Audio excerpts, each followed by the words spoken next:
भगवान मदद करते हैं। श्रद्धा की कहानी। एक छोटे से गांव में एक रिक्शा वाला रहता था। उसका नाम सुनील और उसकी पत्नी का नाम अनीता था। सुनील बहुत ही दयालु और मन का सच्चा इंसान था। उसकी भगवान में श्रद्धा भी अटूट थी। कैसी भी परिस्थिति हो, लेकिन उसका भगवान पर से भरोसा नहीं डगमगाता। वह रोज ऑटो रिक्शा चलाकर लोगों को उनके घर लेकर जाता था। छोटे बच्चों से लेकर बड़ों तक सभी से उसका बर्ताव अच्छा था। अच्छे स्वभाव की वजह से सैकड़ों लोग उसे पहचानने लगे थे। आधी रात भी अगर किसी को आवश्यक काम के लिए बाहर जाना पड़े तो वह नेक इंसान तैयार हो जाता था। रात के समय भी औरतें भरोसे के कारण इस रिक्शा चालक की रिक्शा में ना डरते हुए जाती थीं। वो एक दयालु मन का इंसान था। सभी गांव वाले उसे बहुत प्यार करते थे। उसकी तीन लड़कियां थीं, सलोनी और अंकिता। वह तीनों पढ़ाई कर रही थीं। बड़ी लड़की की पढ़ाई पहले से ही पूरी हो चुकी थी। सुनील ने अपनी बड़ी बेटी चांदनी की 12वीं तक पढ़ाई करवाई थी। बाकी की दो लड़कियां पढ़ाई कर रही थीं। उम्र होते ही उसने अपनी बड़ी बेटी की शादी करने का निश्चय किया। भगवान का दिया हुआ उसके पास जो भी था वो उसके लिए काफ़ी था। रिक्शा चालक ने अपनी बड़ी बेटी की शादी एक अच्छी जॉइंट फैमिली में तय की। उसके ससुराल वालों ने शादी की तारीख निश्चित की थी।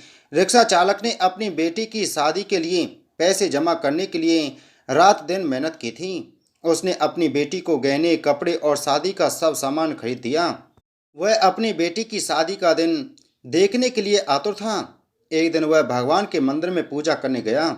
मंदिर में पूजा करते हुए वो बोलने लगा, हे भगवान, मेरी बेटी की शादी जल्द होने वाली है। मेरी बेटी की शादी का सामान खरीदी करते समय मुझे कभी भी कोई कमी नहीं हुई। आपके दयालुपन से सब ठीक चल रहा है।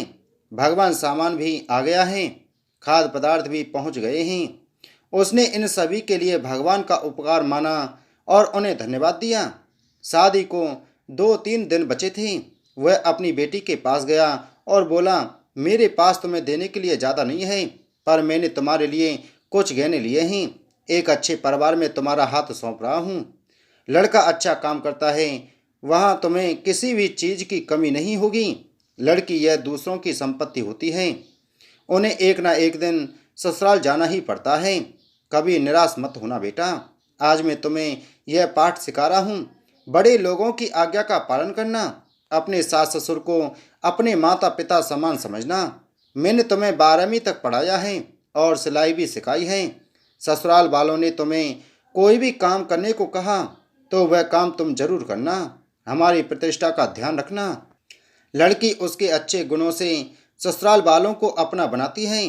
तुम्हारे सास और ससुर तुम्हें ताना मार रहे होंगे तो समझ लेना कि तुम्हारे खुद के माता पिता तुम्हें बोल रहे हैं। यह सब बातें वह रिक्शा चालक अपनी बेटी को समझा रहा था। समझाते वक्त उसकी आंखों में आंसू आ गए थे। घर में शादी का वातावरण था। घर में रिश्तेदारों की धूम थी। शादी को 3 दिन बाकी थे। रात में अचानक रिक्शा चालक के घर भीषण आग लग गई। रात को उसका पूरा घर आग के लपेट में आ गया। उसके घर में उसकी छोटी बेटी अंकिता पानी पीने के लिए उठी। उसने देखा कि आजू बाजू में सिर्फ धुआं ही धुआं है और उसने अपने माता पिता को जगाया। जागते ही सब आग लगी ऐसा चिल्लाने लगी, कोई तो हमें बचाओ। बड़ी मुश्किल से रिक्शा चालक ने पीछे की बालकनी में जाकर खम्भे के सहारे से बालकनी से बाहर जाने का प्रयास किया। घर के सभी सदस्य को जैसे तैसे उसने बचा लिया, लेकिन आग में घर का सब सामान जलकर खाक हो गया। आग में शादी का सब सामान जलकर राख हो गया था। जहाँ थोड़ी देर पहले खुशियाँ थीं, वहाँ का दृश्य अभी देखा नहीं जा रहा था। जिसने देखा उसकी आंखों से आंसू आने लगे। सब सोचने लगे, बेचारा अब क्या करेगा। चांदनी उसके पिता की तरफ दौड़ते हुए गई और बोली, पापा निराश मत हो। पापा थोड़ी भी चिंता मत करो। यह सब मेरे नसीब में लिखा था। बुरे वक्त में हम हार नहीं मानेंगे। मैं आपका लड़का नहीं हूँ तो क्या हुआ। आपने हमें लड़कों के जैसे पालन पोषण करने में कोई कसर नहीं छोड़ी। सलोनी और अंकिता यह दोनों भी उठ गई थीं। वह दोनों भी अपने पिता के पास जाकर खड़ी हो गईं।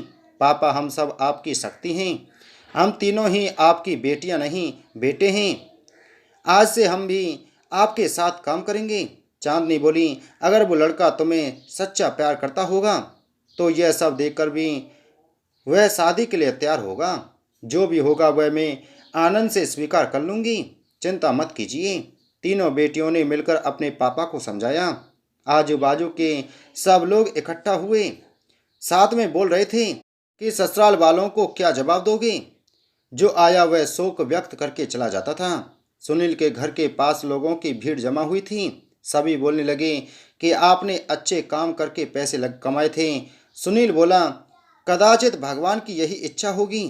तभी उसकी पत्नी अनीता आई और बोली कि आप बस भगवान का नाम स्मरण करते रहो, आपके भगवान ने आपको बदले में यह सब दिया है।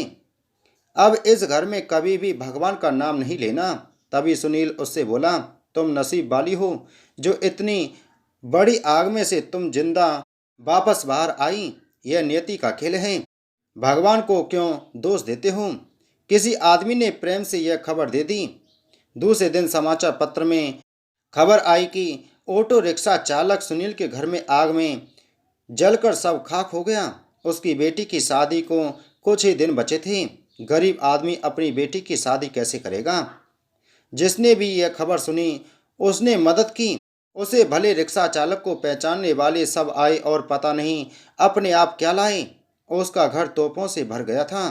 किसी ने गहने, किसी ने कपड़े, किसी ने राशन तो किसी ने पैसे दिए। सब सुनने के बाद सभी रिश्तेदार ने मदद की। शाम तक उसके घर में कितने रुपए जमा हुए थे पता नहीं। तीनों लड़कियों ने सब पैसे पापा के पास दे दिए। तब सभी का अपनी आंखों पर विश्वास नहीं हो रहा था कि जहां सब ध्वस्त हो गया था वहां उसने तीनों लड़कियों के साथ बैठे बैठे इतने पैसे जमा कर लिए कि आसानी से शादी हो सकती थी। भगवान देता है तो छप्पड़ फाड़ कर देता है।